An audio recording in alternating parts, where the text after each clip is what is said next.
today. So here's our goal. We want to make a frosting that we can easily draw on our cookies, but also that once it has time to like rest and like set, it will be hard enough that we can put all of these cookies into a container and store them. So here's what we're gonna do today is we're gonna make this frosting. And this is our, I'm gonna call it old-fashioned cookie frosting. Icing, what would you call it? Aaron's in the kitchen with me today, so if you have questions, put them below. He's gonna make sure I don't miss any questions today. We're gonna focus on cookies today, but then at the end, if you have sourdough questions, we'll try to dive into those. But our goal today is our frosting, and this is the old-fashioned kind. It only uses butter, milk, vanilla, and powdered sugar. No fancy ingredients. My kids all say that they think this is the best frosting ever. And here's the tip, here's the trick for it. And I got this all ready before we turned it on. Here's our butter. Look it, it's all melted. That's the first trick. We need it to be melted. And our milk, we want warmed up. And I put the whole recipe for this down in the description below. There's also some links down there to our Red Tin Tree e-cookbook, to the frosting bottles we love, all of that good stuff. So let's make our frosting though, okay? I'm gonna use my stand mixer with my whisk attachment. You could use just a regular old whisk in your arm. You don't have to use your stand mixer if you don't have one. So I'm clicking it into place. First thing we're gonna do is we're gonna put our melted butter in. And the reason why you want it to be melted and you want your milk to be warm is we want the powdered sugar to actually melt right into it. Have you ever made frosting and maybe you put it in like a frosting bag or a bottle and then there were little clumps of the powdered sugar in there? It's because it wasn't able to like melt into the ingredients. So the warm butter and the warm milk allow our powdered sugar to just like melt straight in. So here we go, 3/4 the cup of warm milk, and that was 8 tablespoons of salted butter that I melted, okay? So warm milk, warm butter, and then I like to, let's move this out of the way. I like to buy the powdered sugar in these bags. It's like a plastic kind of bag. This is how they sell it, at least in the United States, and these bags are a 2-pound bag. Now, the reason why I like the 2-pound bag is because this recipe is actually, I made it so that all I have to do is cut a fresh bag open, and the powdered sugar is completely contained in there. Like if you have old powdered sugar, it's not that you can't use it, but make sure that your butter and your milk are warm, because when moisture or the air that has moisture in it gets into the powdered sugar, it can make it kind of ball up. And it isn't that it wouldn't taste good, it's that it will get stuck in your frosting tips, which makes it really frustrating when you go to frost your cookies. Okay, so we have our bag of powdered sugar. This is 2 pounds. Just make sure yours is fresh. That goes into our mixer. Make sure that's all in there. And then we're also gonna put in 2 teaspoons of pure vanilla extract. Use pure vanilla extract. Don't use the imitation stuff. It just doesn't taste as good, and this is what is giving your frosting this really lovely flavor. So make sure you use the pure vanilla extract. Okay, let's put our whisk on, and we're going to let this whisk up a bit. And we'll show you what it looks like as soon as it's mixed together. But just go slow. If you turn your mixer on high, you're gonna blow powdered sugar everywhere, and you don't wanna do that. Okay, so this recipe is in our Red Tin Treat e-cookbook. Now, I printed it out, and I give you permission, you can print it out. Down in the description below, there's a link to our e-cookbook. When you purchase any of our e-cookbooks or products, you help us make more free content like this for you. And this cookbook has the recipe for our gingerbread cookies, which are, oh my goodness, they're so good. We have people ask about the recipe every year because we host an in-person wreath workshop every year. And we're actually getting ready right now. We'll show you in a minute. The whole table is full of cookies and we're decorating them because this is one of the treats that people get to have when they come to our workshop. They get to have some of our gingerbread cookies. Also, if you like eggnog, you can sub the milk in this frosting recipe for eggnog. It is so delicious, especially on the gingerbread cookies. I'll be making a batch of the eggnog frosting next week when we make some more cookies for our own family. Okay, I'm gonna scrape down the sides because there's some powdered sugar still kind of stuck up on the sides of my bowl. And then once I get this in here, we're gonna turn the whisk up so that it is actually going to like fluff it up more. And we want it to be real nice and fluffy. And when we first pour it out of here, it's still pretty warm because that butter is melted, the milk is warm, and so our frosting is gonna be much thinner initially. Don't be concerned. You're gonna be like, oh my word, it's coming out so fast from the frosting bottle. How am I actually gonna frost the cookies? If you give your frosting just a little bit of time to it basically starts to harden as it cools down a little bit. It is the perfect consistency to be able to draw all sorts of different designs. These right here, if you're wanting, when we do sugar cookies, let's see, let me show you a picture of the sugar cookies in here. When we do the sugar cookies, we, as you can see, we do all sorts of different colors of frosting. My favorite kind of food coloring is actually it's the gel and it comes in these tubes. Don't buy the gel in the pots. It's essentially the same thing, but it's so hard to get out of the pot. It's super, super messy. The gel in these little tubes, you just squirt a little bit in and you don't need very much of it. It doesn't make your frosting... Okay, there we go. We're done with that. The gel in these tubes, it doesn't make your frosting taste like food coloring. You know how sometimes when you use the liquid drops, it can actually change the texture of your frosting? This gel is so awesome. I put the link to this, the frosting bottles, all of that down in the description. If I was gonna do different colors, I would pour it into separate bowls and just mix it up separately in there. But today we're just gonna do white to keep it easier. So let me show you this nice consistency of the frosting, okay? Look at this. See how it just runs right off of the whisk? That's what you want it to look like. Don't worry that you're like, oh my goodness, this is way too thin. It's gonna run right off the cookie. Okay, it would. If you tried to put this on your cookie right this second, yes, it would run off. So don't give this to your small child or grandchild to start frosting with because it will run right off. Now, here's a couple tips for you. When I make the frosting ahead of time, especially when our kids were younger, I would get the frosting all ready. I would get it into the bottles so that when we sat down at the table, everything was just ready to go and they weren't having to wait for me to get something ready. So that's the first tip. Get it ready before you invite your grandkids or your kids to the table. Or if your kids are old enough, have them help you make it. It's super fun to mix it all up together.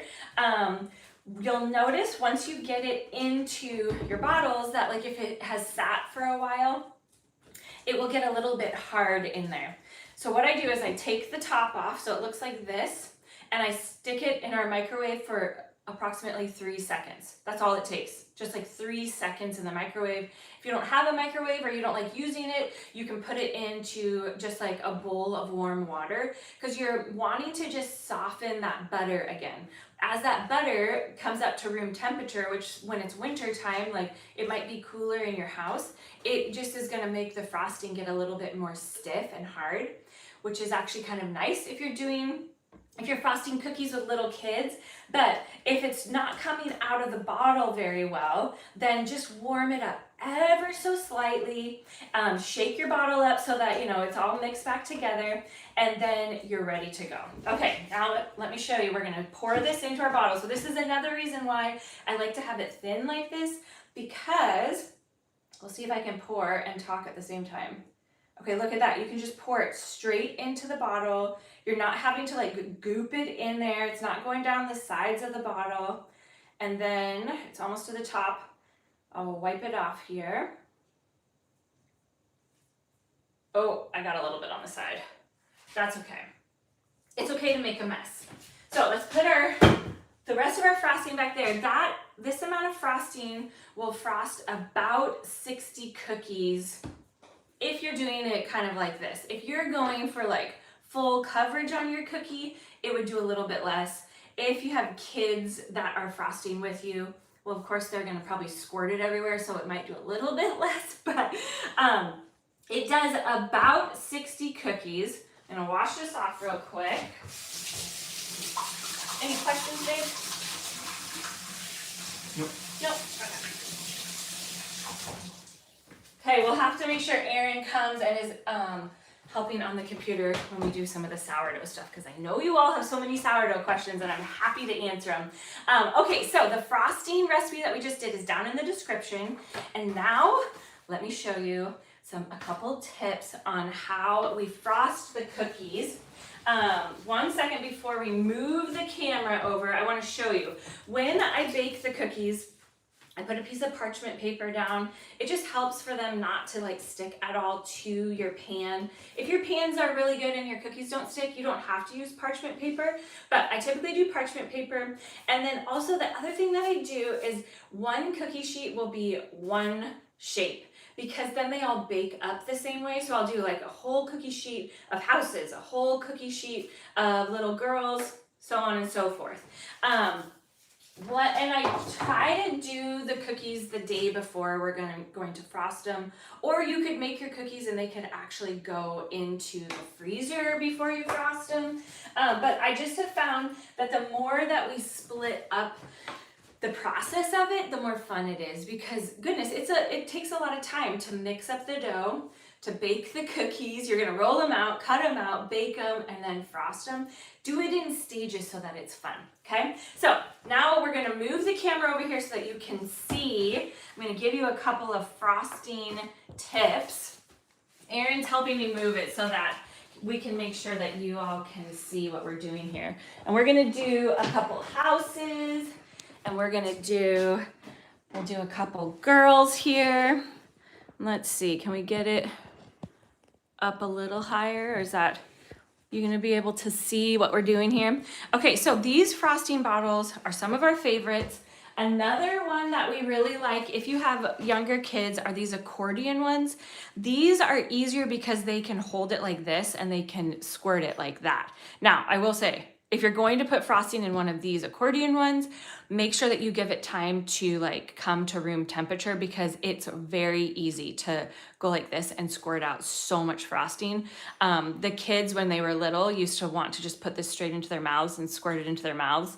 And so I would let them do one squirt in their mouths to just have fun. And then I'd be like, let's frost the cookies now, because otherwise the whole time they just wanted to like eat it.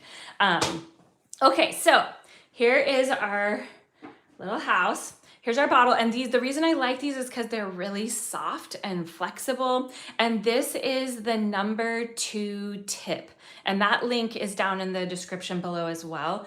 I like this tip because it allows us to do this like width of a line on there, so it's not so thin that you can't like you would have to do tons of lines in order to fill up the whole cookie.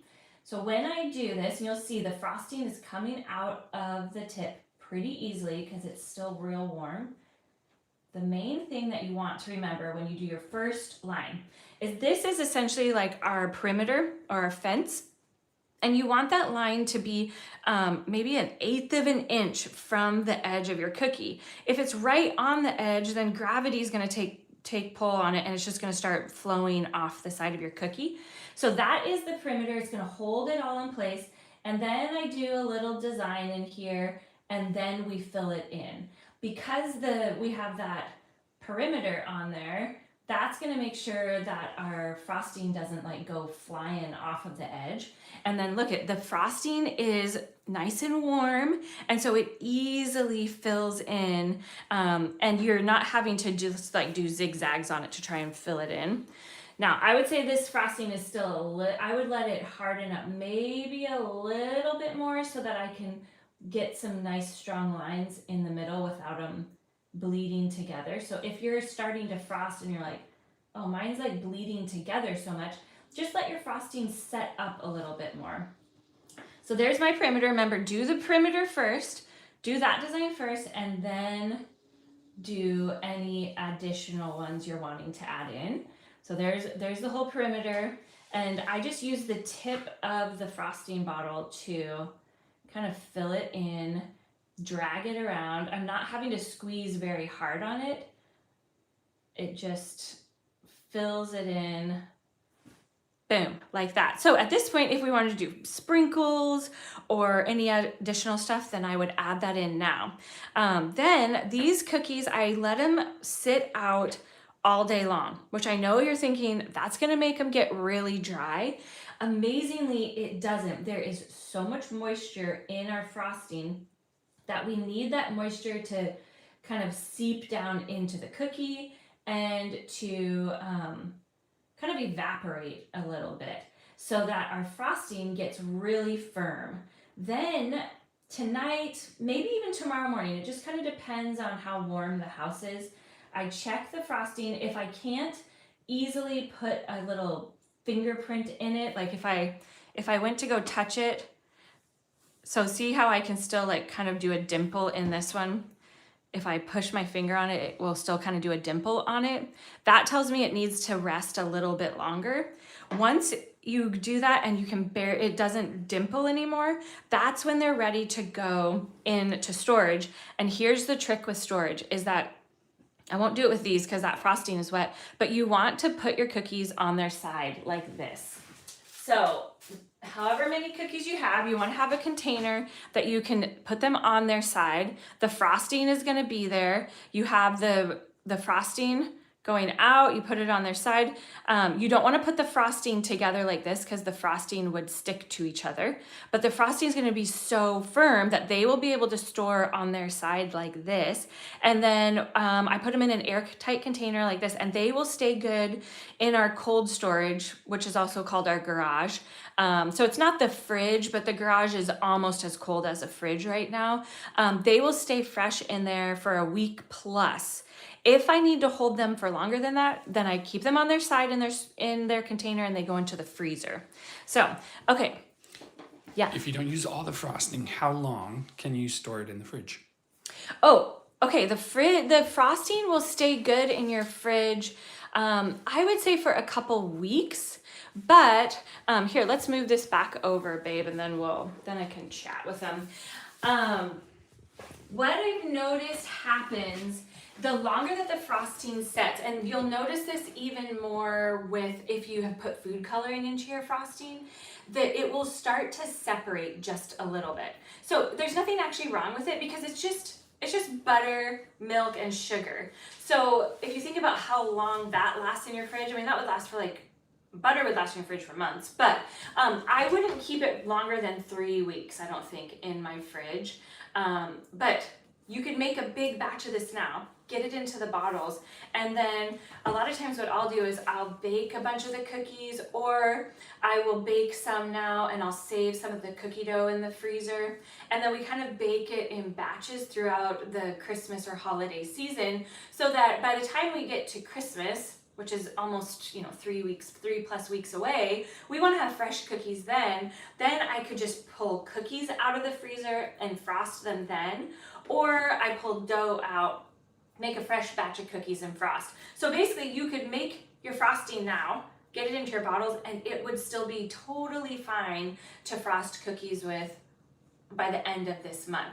The main thing that you'll notice is that you'll want to warm it up, either in that bowl of warm water slightly in the microwave and then shake it up really good because the color seems to start separating out, or it's almost like maybe some of the butter starts to separate out and has to get like mixed back in there together. Okay, any other questions, babe? No? Okay, now I'm gonna open it up. If you have questions about anything, it can be about sourdough. It doesn't have to just be about cookies, but if you have other questions, pop them down into the description below. I was just doing a little planning. We'll see, I'm hoping I can get the videos done next week. But I'm gonna do two videos. One is gonna be about how do you gift sourdough starter to a friend or a family member, because I know some of you have been sending me messages. I wanna give sourdough starter to one of my friends. How do I do that? So I'm gonna do a video that just shows how I feed it and get it ready to gift. And then the second video is the one that you can give the link to your friend or your family member, and it's going to show them what do. You have this brand new sourdough starter, what do you do with it? And we're going to help them get comfortable with like how to feed their starter, how to use their scale, and then they'll be ready to start joining us on this whole fun sourdough adventure. So if there's no other sourdough questions, you all are being so good just talking about cookies. Okay, we are off. Oh babe, we got to show them. Let's show them. Bella's over here. She's been decorating this whole time. She's waiting for more frosting. You can see we have the whole table full of cookies. These are going for the wreath workshops that we have this weekend, and we have about 150 guests coming to the flower farm this weekend. We work with a local friend who has a flower farm, and we use she has a big workshop space. Come follow me on Instagram. I show more of that like in-person stuff over on Instagram if you want to see what we're doing. But this is one of the treats. The other treat that we make, because everyone just loves it so much, I think this recipe for our salted caramel squares has sold more cookbooks and more Venton treat books than any other recipe, even more than sourdough, believe it or not. And it's a layer of homemade shortbread, then it's homemade caramel, and then it's like milk chocolate or dark chocolate, your choice. So that's the next thing that I'm doing today, is I'm making several pans of that, and we'll see. Maybe we need to do a live next week and we'll show you how to make those, because honestly, they're so good. We get asked for that recipe all the time. So those are the treats that we're bringing. We're gonna be setting up the workshop tomorrow, but we love welcoming you here into our kitchen, into our home, and we're gonna keep decorating some cookies and make some more goodness. But put comments and questions below. We love when you guys chime in, and we'll talk to you all soon. Okay, then we just, okay, bye Bella.